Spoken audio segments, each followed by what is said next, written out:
When you look at American architectural and engineering achievements, impressive structures like the Golden Gate Bridge, Hoover Dam, and the Hudson Yard expansion come to mind. But once we switch focus to China, these grand projects start looking like old news compared to the massive infrastructure revolution going on there. China, you go there now, roads, bridges, schools, you never saw anything like it. They have bridges that make the George Washington Bridge look like small potatoes. And they're all over the place. A revolution that is giving birth to mega projects so mind-bending in scale and complexity that engineers around the world are having a hard time believing they are even real.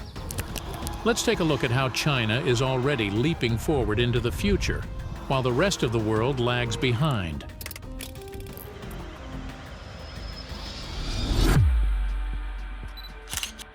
The building craze. For the last few decades, China has been on a building spree unlike anything the world has seen before. While Western nations have stayed bound up in bureaucracy, the People's Republic of China has been racing ahead full sprint on its way to becoming one of the most infrastructurally developed nations in the world. Their progress is so mind-numbingly insane that it is hard to put into perspective. Just between 2011 and 2013, China used more cement than the United States and Australia combined in the entire 20th century. A century's worth of American projects like the Hoover Dam and the Golden Gate Bridge outdone in just 2 years. And this isn't just China throwing money at building materials just for the statistics. It is a planned strategy by the country to develop in every meaningful way possible. Dams, bridges, tunnels, highway networks, and record-breaking achievements that engineers wouldn't have thought possible. All that is being built at an unprecedented speed. Projects that should take a decade are being completed in mere 3 years. And the only reason this is at all possible is how China operates on a basic level. It has a government focused on expediting mega projects, not slowing them down. State financing is a norm, the political system is coordinated for maximum efficiency, and backing it all is an unparalleled industry sector that can meet and exceed the demands of any mega project, no matter the scale. Every aspect of the construction industry within the nation has been streamlined. As a result, we get to see architectural marvels found nowhere else in the world. Crossing the seas. Among China's greatest mega projects, the Kong-Zhuhai-Macau Bridge stands a league above all else. Spanning 34 miles long, it remains the longest sea-crossing bridge as of 2026, connecting mainland China and Macau with the western end of Hong Kong. But this extraordinary length is only one of the components that make it such an engineering marvel. That's because halfway in the middle of the ocean, the entire bridge seamlessly transitions into an undersea tunnel sitting right on the seabed. Such a concept would be unthinkable even in modern times, but somehow China managed to do it. They made the transition possible by building 2 artificial islands from the ground up as part of the project. These islands act as the entryways to the tunnel, with the highways leading down to the depths. How China built this tunnel is a feat of its own. The section of the ocean where the tunnel was to be built sat right in the middle of one of the busiest shipping lanes in the world. So shutting it down for a long construction process was not possible. The tunnel had to be built, and it had to be built fast. So instead of constructing on site, the segments for the tunnel were precast in factories off-site. These sections were then brought in and lowered into the ocean depths using cranes and floating platforms. Doing this certainly wasn't easy. There was virtually no room for mistake. Each section had to be built with an offset limit of just 2 centimeters. Achieving that level of accuracy in the open ocean with powerful waves and currents is extremely impressive. Not to mention that the work was being done while having a minimal impact on the ship traffic in the region. In total, 33 segments were laid out to complete the tunnel, spanning a bit over 4 miles. And the results? The Kong-Zhuhai-Macau Bridge cut down the travel time between Hong Kong and Zhuhai from 3 hours to just 30 minutes. What stands out about the Kong-Zhuhai-Macau Bridge isn't just its scale, but also its quality. China built the entire thing to last at least 120 years, with the capability for withstanding magnitude 8 earthquakes level 16 typhoons, and ship impacts up to 300,000 tons. Not to mention the fact that China did this in less than 9 years. And this isn't even the first project of its kind out of the country. The Zhoushan Archipelago Bridge project is equally impressive, though less talked about. The Zhoushan Archipelago is a collection of islands that historically have been pretty cut off from the mainland. China changed that by building 5 bridges connecting the islands to the mainland. With a combined length of 29.8 miles, some of these bridge sections are constructed in very typhoon-prone regions and through major shipping lanes. Engineers had to custom design the deck of the 3.3-mile-long Shihumen Bridge, the longest of the 5 Zhoushan Archipelago bridges, to be able to withstand the harsh Pacific typhoons. China built all 5 of the Zhoushan Archipelago bridges in just 5 years. In comparison, it took the United States 4 years to build the new Tappan Zee Bridge over the Hudson River, spanning only 3.1 miles. Stopping rivers. The whole world recognized China's engineering mastery when the famous Three Gorges Dam was unveiled. Being the world's largest power station by installed capacity, the entire structure uses 960 cubic feet of materials. The scale we are talking about is on another level. This dam alone is responsible for slowing down the rotational speed of the planet, yes, the entire planet, by 0.06 microseconds. Imagine building something so massive that it affects the whole planet. This tiny slowing effect on the planet is because the Three Gorges Dam is holding back roughly 10 trillion gallons of water. The sheer volume of that is enough to have a planetary effect, but in return, China reaps a bountiful reward. The Three Gorges Dam has an installed capacity of 22,500 megawatts, becoming a crucial component of the nation's electricity infrastructure. Equally as impressive as that is how China even managed to build this engineering marvel. The scale was so massive that standard procedures went out the window. Normally, a dam is built by diverting the river elsewhere. In the case of the Three Gorges Dam, that was not an option. The volume of water moving would need extreme measures to divert. So instead, the dam was built in sections. Each section would have its water diverted using a cofferdam. Then, the DMA would be built before moving on to the next sections. One by one, all the sections were completed, and the Three Gorges Dam finished its completion after 26 years of planning, construction, and vigorous testing. But it wasn't just the dam being built. Engineers also had to ensure there was a way for ships to navigate through the dam to reach the other side, both ways. There are 2 ways built into the dam to achieve that. First is a lock system that allows the larger ships to get past the dam. The other method is more radical, designed for smaller ships. Called a ship lift, it is exactly what it sounds like. Using a vertical gear system and a toothed rack, this elevator picks up entire ships and carries them up or down the dam.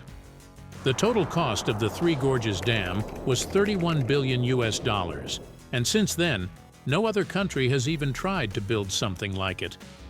The dam that comes closest is the Baihetan Dam, which is the second largest hydropower plant in the world. And as you might guess, it was also built by China. With an installed capacity of 16 gigawatts, the Baihetan Dam proves that what China did with the Three Gorges Dam, it can easily replicate and improve upon. After all, the Baihetan Dam broke world records for the largest underground caverns, the largest anti-seismic parameter, and the largest spillway caverns when it was constructed.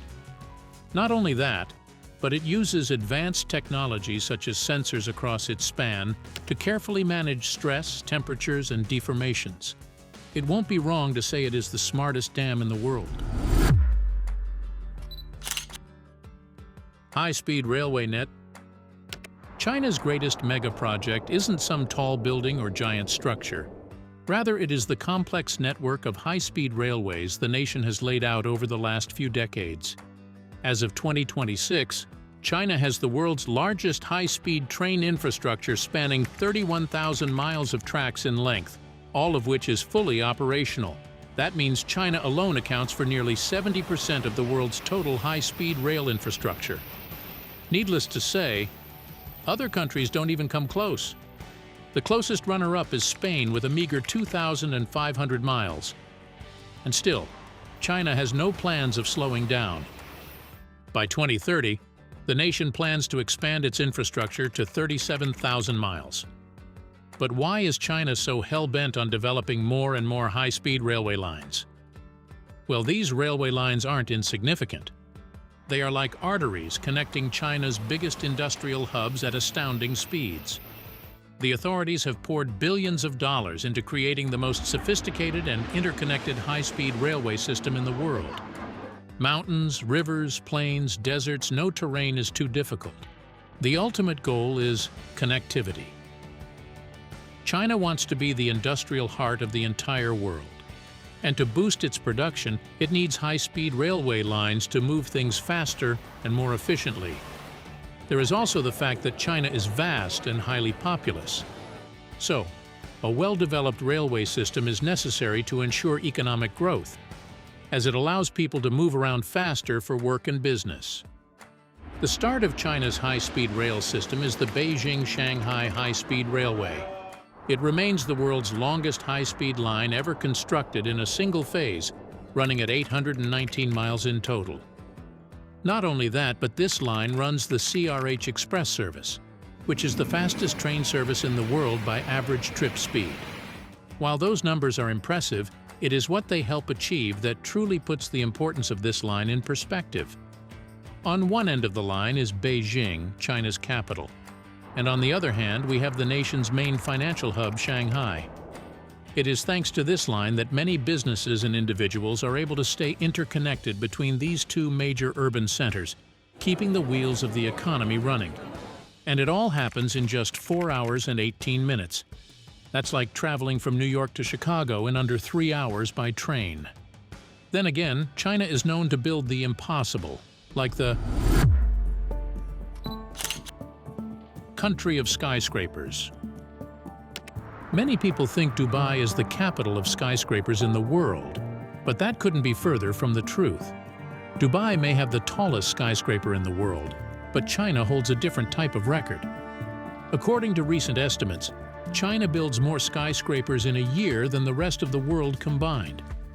Since the year 2000, the nation has built at least 15,057 skyscrapers. That is 60% of all the skyscrapers built around the world during that same time frame. And here is the fun part. Turns out 5 of the 10 tallest skyscrapers in the world are in China. This includes the Shanghai Tower, which is the 3rd tallest. The tower began construction around the same time as New York's One World Trade Center.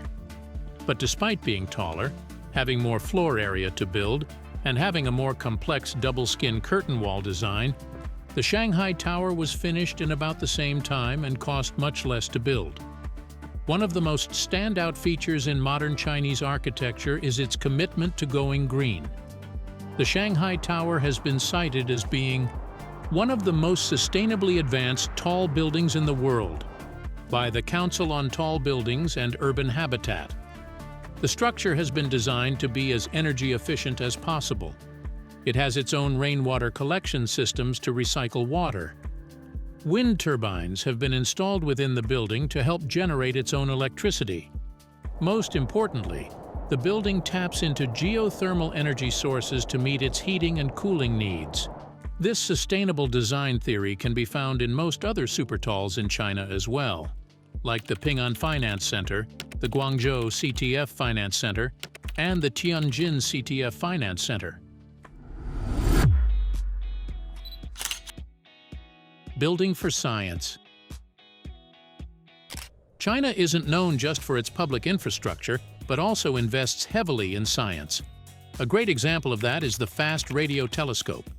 Built in 2016, this gigantic structure consists of 4,500 metal panels that act as a gigantic mirror.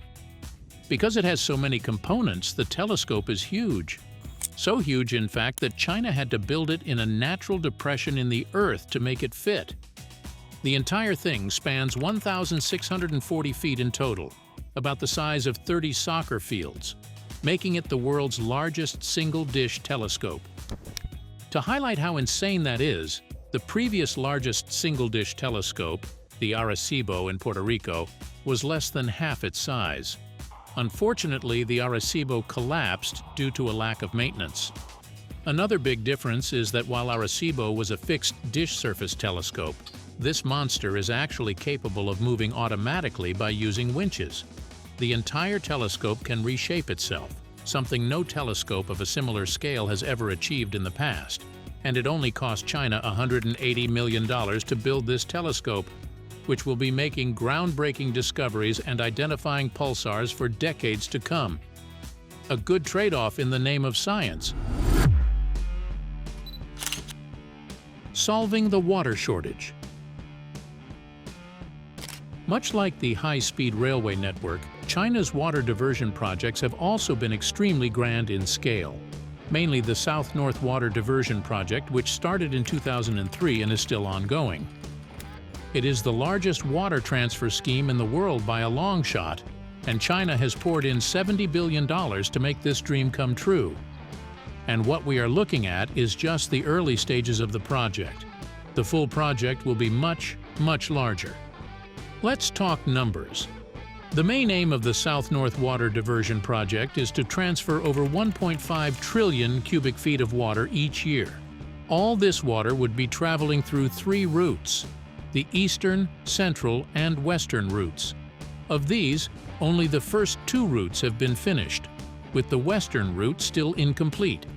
But China is heavily invested in finishing up this project. The reason behind this resistance is simple. It is the key to the nation's future. As it stands, China's northern region faces chronic and severe water shortages. Meanwhile, the western regions have tons of water. The idea was first proposed by Mao Zedong. Why not move some of the water from the west to the north? Easy enough to say, but way tougher to accomplish. It took decades for engineers to figure out how to do it. In the end, they came up with a gravity-based system instead of relying on pumps. To make this possible, Chinese engineers studied ancient Chinese canals and figured out how these old civilizations managed to make canals work without any electricity. They then employed these techniques in the construction of the eastern and central canals, making them slope downhill throughout to make the water flow on its own. It was an ingenious solution that saved on cost. And since the canals were being built entirely from scratch, it was easier to apply. But then again, that was a double-edged sword. The lack of a previous structure did make it easier to customize the shape and slope of the canal, but at the same time, it made it that much more backbreaking work to dig out its entire length. One of the toughest points in the project came when the Central Canal's construction reached the Yellow River. The canal obviously could not go through it, nor could a bridge be built above, as it would disrupt the gravity-assisted water movement. Plus, it could present problems during flooding seasons. The only option remaining was to bore under the Yellow River to create 2 tunnels for the canals. The very concept sounds insane. A water canal running right underneath an entire river. But China managed to do it regardless, achieving something extraordinary. Much like they did with this next project. Greening the desert. One of the biggest issues plaguing China in the last few decades has been its deserts. Due to climate change and environmental damage, the Gobi Desert has been spreading. The soil degrades and soon turns into infertile sand, allowing the desert to increase its boundaries. Left on its own, there was little chance for the problem to resolve itself. Fearing massive loss of farmable land, China decided to take matters into its own hands. And so the Great Green Wall of China was born. The project launched in 1978, and the concept was rather simple. Create a wall of trees and plants that can stop the advance of the desert. The plants and trees are planted in a wind-breaking manner, which causes them to disrupt the flow of air. As a result, the strong winds don't erode the ground, stopping the degradation of the soil. While that may sound simple enough, it is the scale of this undertaking that shows its real complexity.